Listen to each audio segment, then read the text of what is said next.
Hello everybody, welcome to the weekend. Welcome to a top 5 tips for the month of June. We've got a lot of things to go over and all tips can be found in the description down below, so I've just written them out into that. So the way we're going to start with is tip number 1. With a lot of new content and as well a lot of stuff dropping, it may feel that it's very overbearing, and especially for myself that records a lot of content, spends a lot of time into creation as well as writing.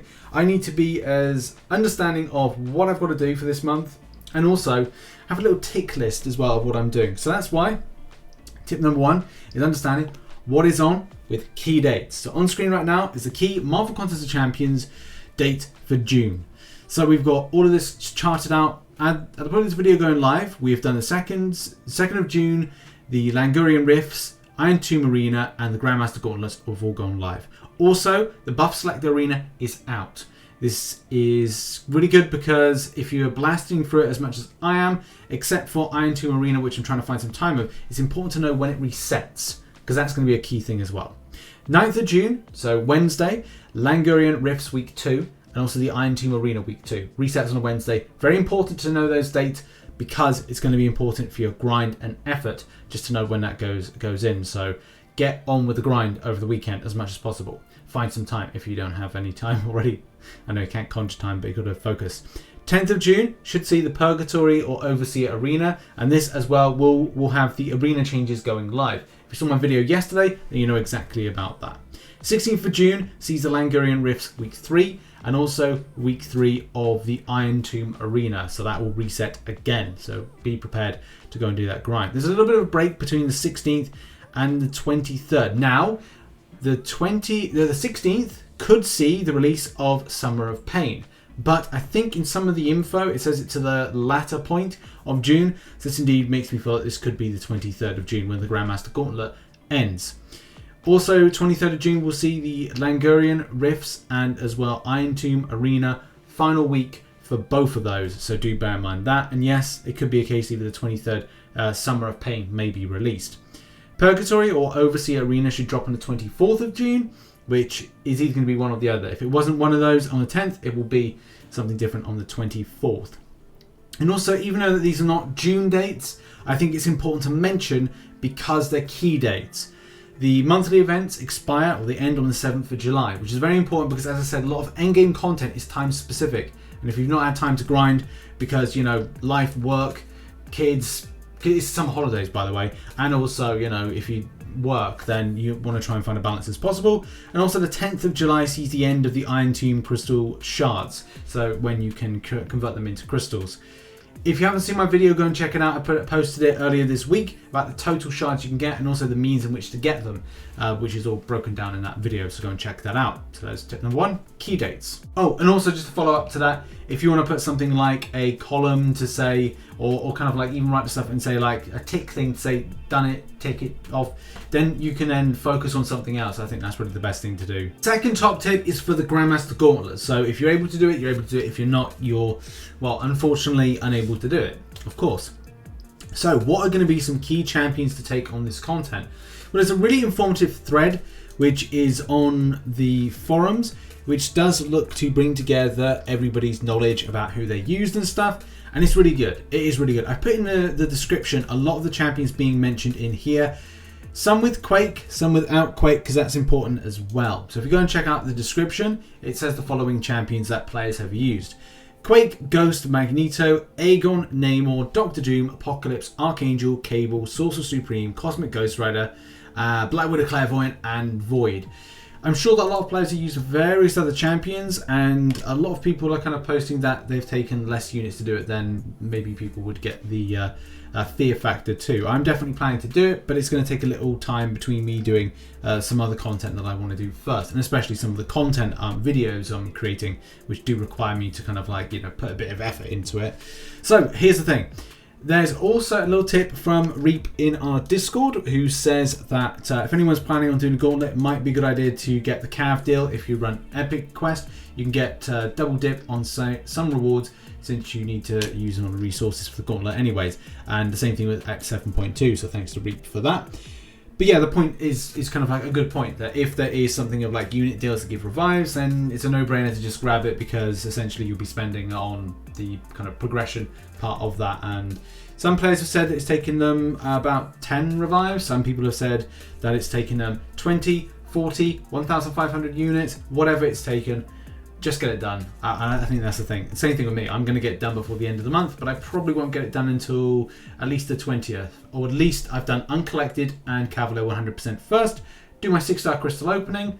Bing, bada, boom. Straight back in.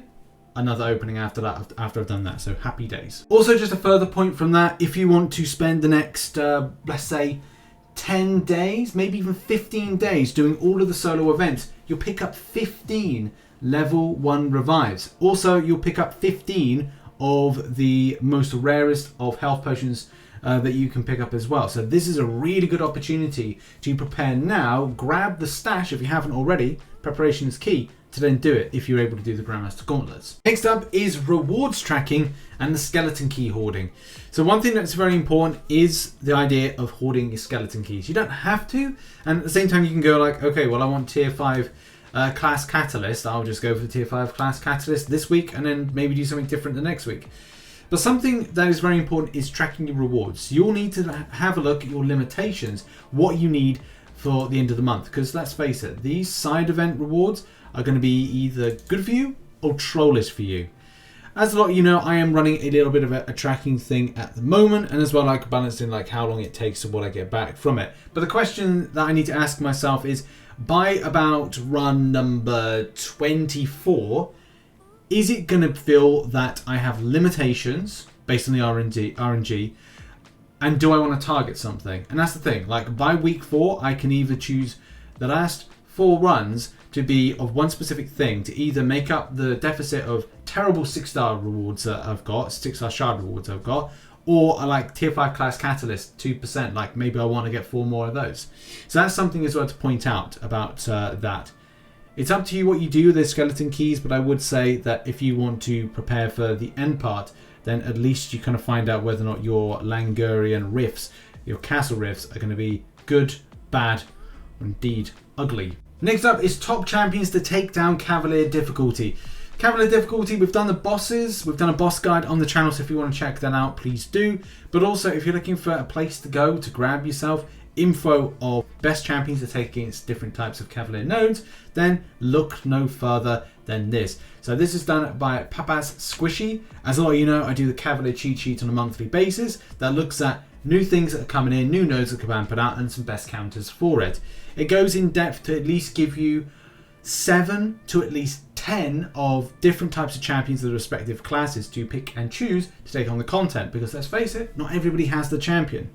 So it's always nice to acquire them. So look for dual class crystals with some of these champions if you are looking to get something. Look at dark artifact crystals or incursions crystals to target specific champions that you might want to get. So yeah, all really cool. Go and check it out. So it's really, that's the tip there. And the final tip of the month is, as of the 10th of June, it's important to know what you are grinding in Arena and how you're grinding it.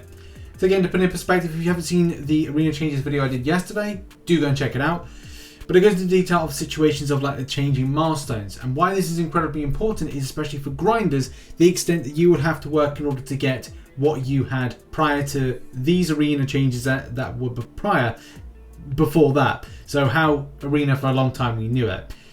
And again, to further explain that, is all about your grind. So a lot of you will know your points breakdown. For me, it's all on screen right now. The amount of time that I invest into Arena to what I get back from it. And as I've said in the past, 3 to 5 hours Arena grind back in the older scheme was that I'd be able to do the basic Arena, the featured Arena, and get 270 units and 30,250 battle chips. And doing a grind of 8 hours and 15 minutes under the new scheme and doing 14 mil was enough to get me 280 units. It's like, essentially, it's like you have to understand your grind. So the top tip with this is understand your grind. This is a now third different type of Arena setup and structure. So if you are an Arena grinder, and I would recommend grinding Arena by the way, is understanding which days you can grind Arena and also what you get back from it, because what it does, it forms a basis for future grinds in the future. So whether or not you're going for featured, how many points you can get in an hour, also the extent of how many units, how many battle chips you get in that foreseeable hour. It's important to understand that for your grind. So for example, just put down some dates and say how many hours. So I can do 2 hours on a Thursday, I do 2 hours on a Friday, and it's good to then get that perspective, get that understanding, get a real bearing on your grind. And also, I think the best thing is give feedback to Kabam on this, because that's the thing. If they're changing the arena for the good, then they need to know whether or not it works or it doesn't. So take that into consideration as well when doing that. But yeah, those have been indeed the top 5 tips of the month. And I hope you enjoyed the video. If you did, please consider hitting that like button, subscribing with post notifications on all that stuff. Check out some content recently posted up there, and I've probably got one other video to post today, so go and check that out whenever that's out. Appreciate you. Much love. Bye bye.